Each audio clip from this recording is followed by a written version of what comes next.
Mesdemoiselles, mesdames et messieurs, à toutes et à tous, bonjour. Difficile équation pour les démocrates affiche en gros le quotidien Fraternité parlant ainsi de la gestion de la situation des non-élus et des candidats recalés. Le journal pointe que quoi qu'on dise, ils ont frappé un grand coup.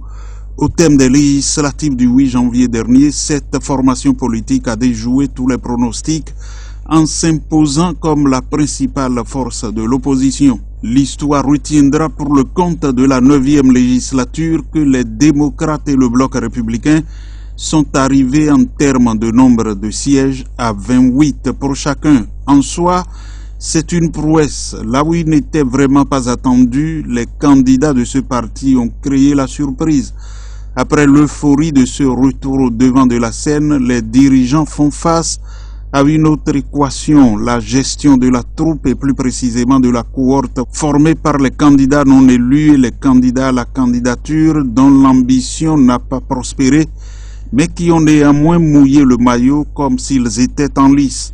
De son côté, le matinal s'intéresse au casse-tête que fut pour certains électeurs l'absence de leur nom à l'endroit approprié. Le journal parle de cafouillage sur la liste électorale lors des législatives de 2023 pour relater le cas d'Adrien, pêcheur à Nazoumen, un village situé dans l'arrondissement d'Agmanto, commune de Kpomassé. Comme tout bon citoyen, le septuagénaire s'est transporté le 8 janvier 2023 dans son centre de vote ordinaire, la place publique de la localité où il a l'habitude d'accomplir son devoir citoyen.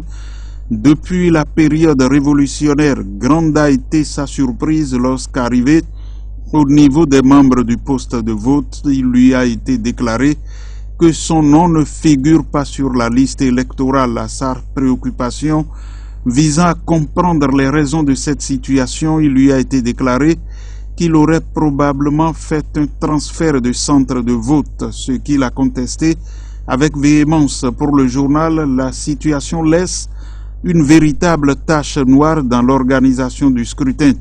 En effet, fait observer le journal, c'est pour la première fois depuis 2011 qu'on assiste à des omissions d'une telle ampleur à une élection. Passé ces incidents, la mission des parlementaires et le développement du Bénin sont diversement appréciés des étudiants qui expriment de grosses attentes dans les colonnes de Fraternité, des lois pour l'amélioration des conditions d'études dans les universités du Bénin et d'autres pour prioriser la formation technique et professionnelle. Ce sont entre autres les préoccupations qu'attendent des étudiants de l'université d'Abomey-Calavi, des députés à installer à l'Assemblée nationale en février prochain, écrit le journal. Dans la suite, la cloche écrit que le secrétaire général adjoint et porte-parole du gouvernement, Wilfried Léandre Ngoumbédi, se prononce sur 3 sujets brûlants de l'heure. Les raisons qui ont motivé la levée des sanctions infligées aux 305 enseignants ayant opposé un refus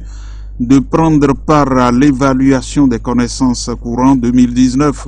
Sur cette question, Wilfried Léandre Ngoumbédi fait noter que cette levée des sanctions fait suite aux nombreux plaidoyers faits à l'endroit du gouvernement par les fautifs eux-mêmes, les responsables des centrales et confédérations syndicales, les hommes politiques et sur la grosse mesure sociale liée au reversement dans le corps des fonctionnaires de l'État des agents contractuels de droit public remplissant les conditions exigées lors de l'évaluation de 2019. Il a assuré que c'est la preuve qu'avec le président Patrice Talon, on peut faire confiance à la parole du gouvernement.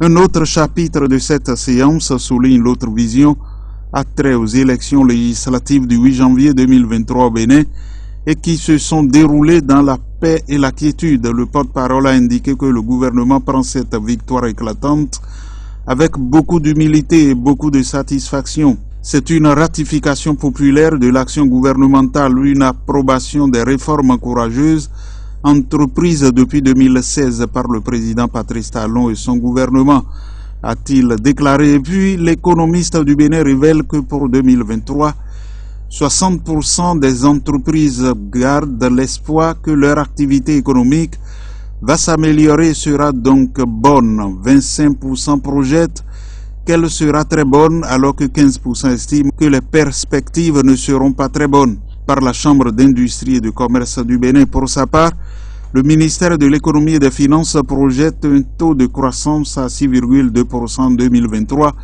si l'activité économique reste dans la dynamique observée sur la période 2017-2021. Le taux pourrait même atteindre 7,8% d'après le document de programmation budgétaire et économique pluriannuel 2023-2025 dans un scénario optimiste.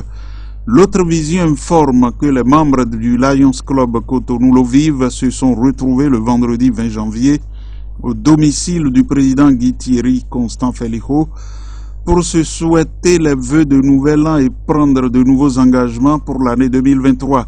Cette cérémonie statutaire de présentation de vœux a connu la présence des membres du Lions Club Cotonou-Soleil, du président de la zone 20, André Carlos Chabier, du président fondateur du club Vitaliano Gobo. Il était revenu au secrétaire général du club de former les vœux de nouvel an au président Guy Thierry Constant Féliho.